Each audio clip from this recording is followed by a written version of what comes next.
Indie Shooter, brought to you by Adamus, Band Pro, Carl Zeiss, Panasonic, and Sennheiser.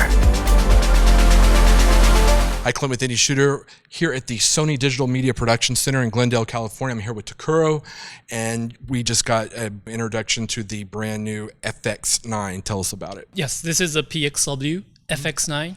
It's a brand new camera. We have a newly developed full frame sensor.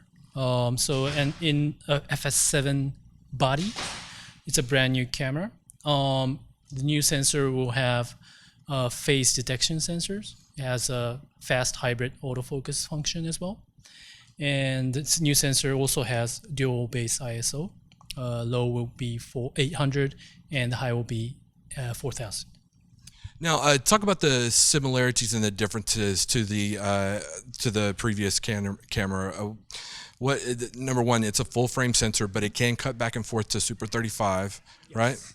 Yes. And you talk about the frame rates a little bit. Okay. This camera will have both full frame modes and Super 35 modes. At version 1, this camera is capable of doing full frame up to 4K at 30p. In Super 35 mode, it can go up to 4K at 60p. But we are already planning a firmware update, so it will be capable of doing full frame at 4K 60p. It will be a crop mode, but still it will use a full frame sensor. And also, there are a couple of high frame rates mode also available. From the beginning, it can do 4K up to 120. And with the firmware update, we'll be capable of doing up to 180 frames per second. Let's talk about the dual ISO on this. Now, to activate it, do you have to set it either to 800 or 4000? Yes, that's correct. It's the base ISO. So basically for daylight shooting, ordinary shooting will require ISO 800. And for extreme nighttime shots or very low light situations, it can bump up to 4000 ISO, and it will keep the 15 plus stop dynamic range with either base ISO modes.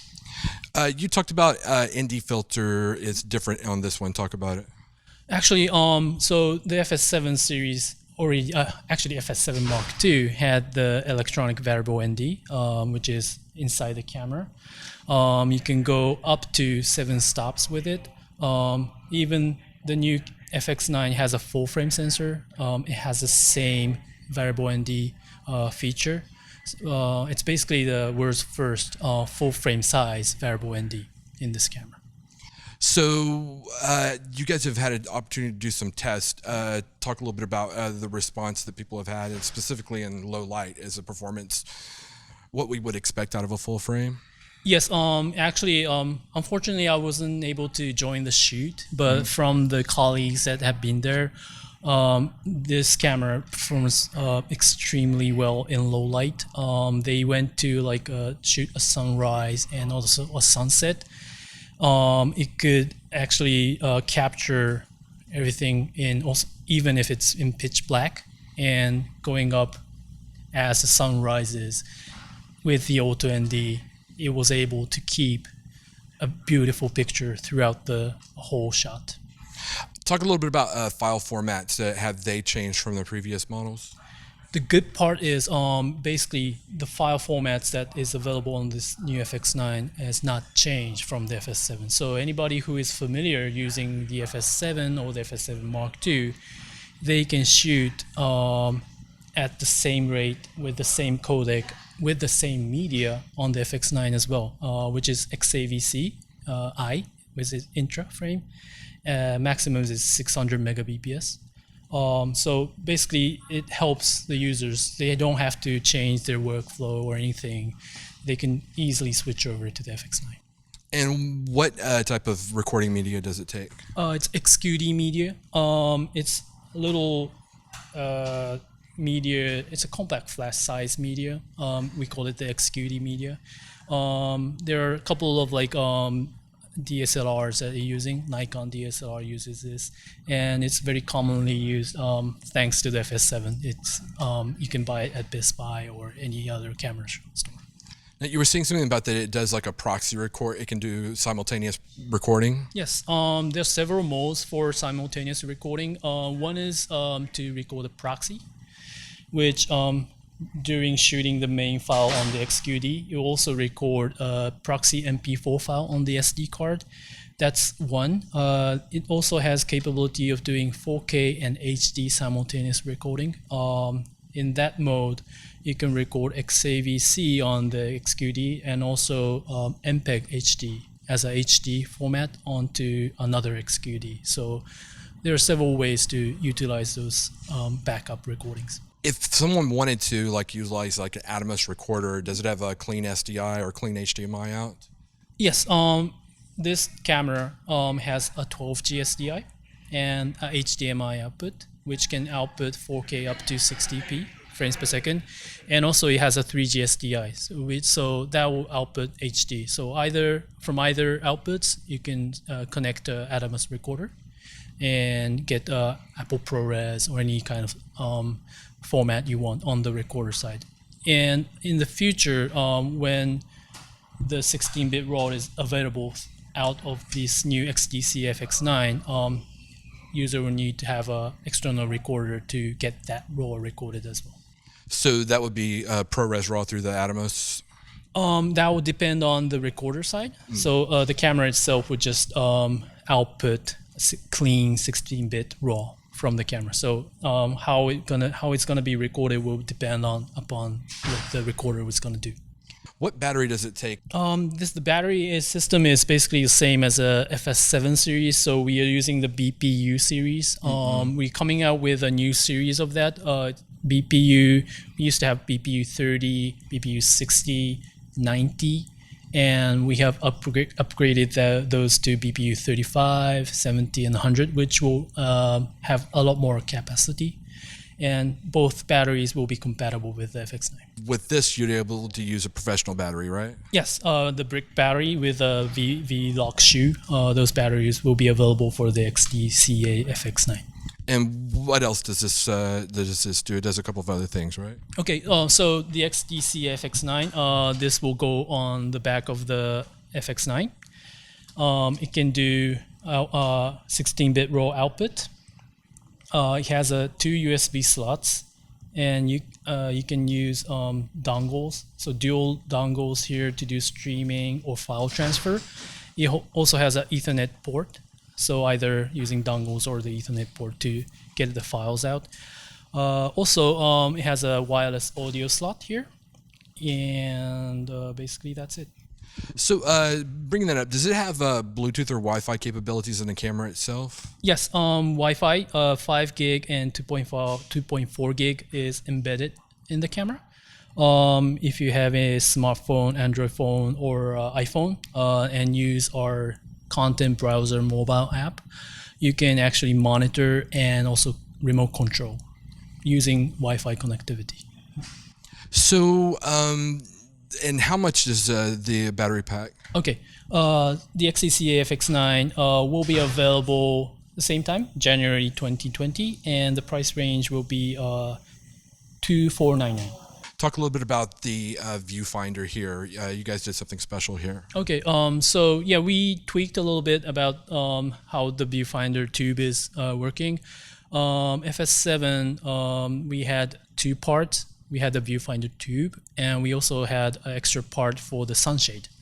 So we combined those two, so the new viewfinder will be able to flip up and be taken off to become a sunshade as well. So user don't have to bring additional parts to the shoot. They just have to have this one tube, and that will transform to either way. And talk a little bit about the grip here. Is it just a standard grip that you guys have had on the other cameras, or is there something new? Actually, the grip itself is also newly designed. We have a lot of fans of the FS5 grip. There also a lot of users also like the current FS7 grip. So what we did, we also combined those two designs into the new grip. So from the FS5, the hand belt of the grip is also added to this grip, so it will have much better hold and more flexibility of moving around with the camera. let's talk a little bit about the color science here. So this has almost the same color science as the Venice, right? Yes, I would say we base the technology from the Venice. So it's a different sensor, so we cannot say exactly the same, but we knew that the customers who are using Venice like that picture tone, the color tone, the facial tone. So we try to incorporate those essence into the color science of this new FX9 as well. And we are calling that S-Cinetone. It's kind of like a Sony new look for especially for the cinematic cameras. Now you showed something where you can shoot an S-Log, but you have this new version that I guess is already graded but has this cinema roll-off. Is that what it is? Yes, that's correct. So this camera, just like the FS7 series or the 5 series, has S-Log 3 capability. So anyone who has knowledge to go to do the color grading, they can do it. So there's the freedom there. Also, so the default gamma setting is using the S-Cinetone. So out of the box, anybody who just want to go out and shoot, they can just shoot with that cinematic tone. So they don't need that grading process or that complicated stuff. But you'll still get the nice roll off and the way it treats highlights and shadows. Yeah. So this camera will be available when? This will be available January 2020. We have a body only, which is will be around 11K, and with the lens, which is 28-135 G lens, the price will be 13.5K. One of the other things that you guys announced today was a new line of Cine lenses, which are really exciting. Talk a little bit about. Okay, so yes, at IBC, we're gonna announce the Sony Cine lens, which is all E-mount series. What we did is from the traditional cinema lens industry, we got that basic necessary needs, like mechanical focus, the irises, the build, everything from that. And we also combine those with our E-mount technology. So our new Cine lens series will have capability of doing autofocus, auto exposure, and iris, and also power zoom. So and within that Sony Cine lens series, we also gonna announce the first lens, which is the 16-35 T3.1 Cine lens. It's a wide-angle power zoom, which we have a mock-up here. And it has a servo motor for focus and zoom? So the motor will work for zoom. The box will work for the zoom, and there will be a motor inside the lens to do the autofocus. And how, do you have like a rocker on it, or how is it controlled?